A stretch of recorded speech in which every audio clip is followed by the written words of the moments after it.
का दिया आग था बहुत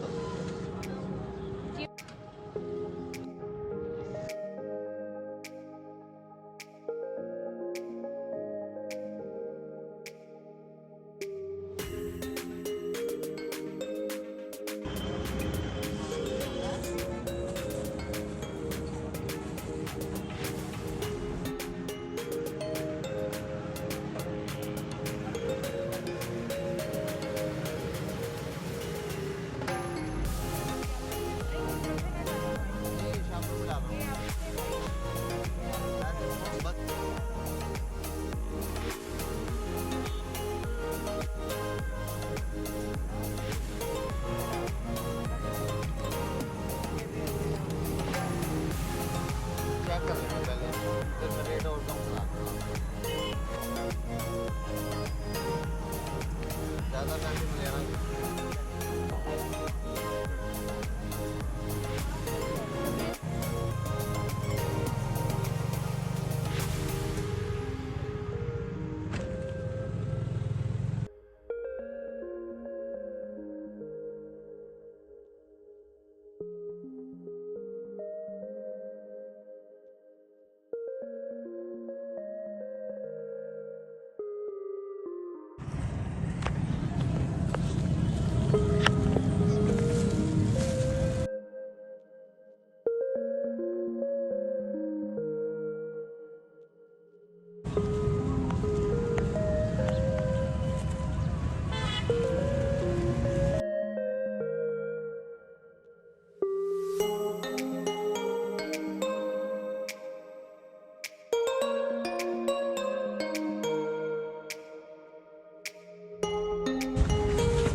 क्या नाम है बेटी का? मैं भी से आपके मियाँ नहीं, मेरा बेटा है। दोनों माशाल्लाह। होती है ना कुछ नहीं पसंद करती। ये बिस्मिल्लाह कर।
अम्मा खाती हैं समोसा।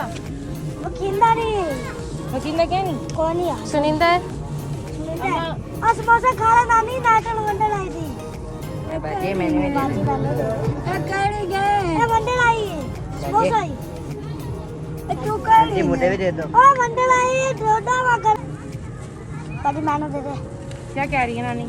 कह रही है तू कौन है मैंने कौन कहा है?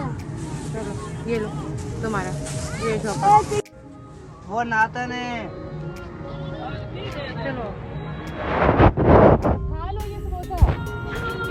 समोसे ये मैंने रोके दे समोसे तो रोकिए रोके दे क्या ना दाना आप खाओ करवाए दोनों बांट लो भाई। करवा करवाए ठीक है नहीं है।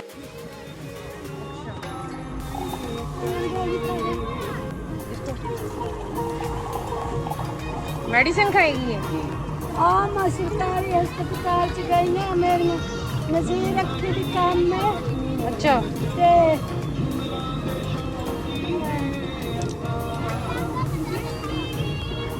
मैं उधर से दवाई लेके आई थी ये LRBT गई थी LRBT अस्पताल आंखों के। जी कब से इनकी नजर गई हुई है? इनके 2 महीने ਚਾਬੀ ਕੋਈ ਵੀ ਨਹੀਂ ਤੇ ਨੋਵਾਂ ਹੋਈਆਂ ਵੀ ਕਦੀ ਨੋਵਾਂ ਨੂੰ ਖਲੋ ਕੇ ਨਹੀਂ ਪੁੱਛਿਆ ਦੋ ਪੁੱਤਰ ਨੂੰ ਸਾਰਾ ਕੁਝ ਆਪ ਕਰਾਉਂਦੇ ਨੇ ਜੱਸੀ ਆਨੀਆਂ ਅਸੀਂ ਨੂੰ ਖਵਾਨੀਆਂ ਪਿਆਨੀਆਂ अच्छा। ਸਭ ਕੁਝ ਕਰਾਨੀਆਂ आप क्या लगते हैं? ਮੈਂ ਮੇਰੀ ਨਾਨੀ ਵੀ ਲੱਗਦੀ ਹੈ सबकी नानी है। ਨਹੀਂ ਸਕੀ ਨਹੀਂ वैसे भी ਜਿਹੜੇ ਇਹਨਾਂ ਦੇ ਮਰਦ ਸੀ ਨਾ ਉਹ ਸਾਡੇ ਜਿਹੜਾ ਮਾਂ ਪਿਓ ਸੀ ਉਹ ਭੈਣਾ ਭਰਾ ਸੀ ਫਿਰ ਤਾਂ ਗਰੀਬੀ ਰਿਸ਼ਤੇਦਾਰ ਹੀ ਨੇ वैसे भी सबसे ज्यादा ਲੈਟੋ रिश्ता ਯਾਰ बोतल मंगवानी नहीं नहीं अल्लाह कोई दी बोतल- कसम नहीं, सीरियस नहीं, क्या हम लोग है नहीं, हाँ ठीक है ठीक इंशाल्लाह।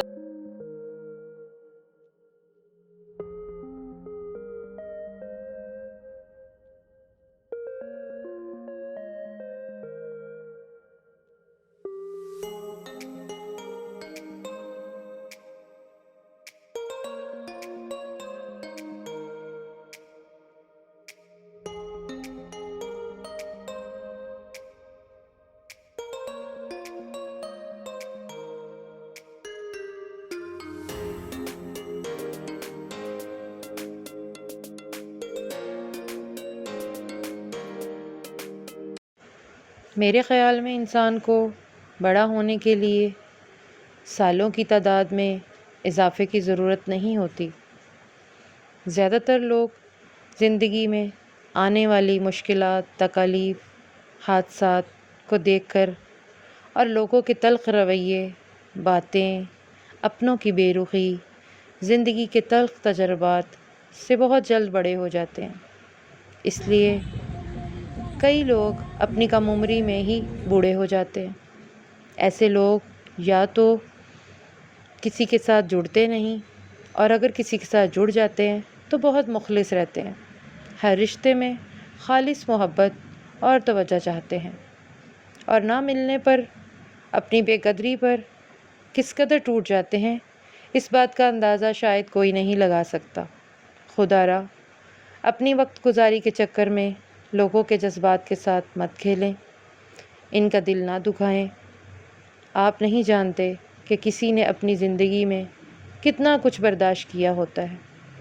रिश्तों में सदाकत, रिश्तों में खलूस, रिश्तों में प्यार को बड़ा करें, और अगर आपको ये मिल जाएं तो आप एक खुशनसीब इंसान हैं, और उस शख्स की कदर करना सीखें और अपने हाथों से उसको खोने ना दें।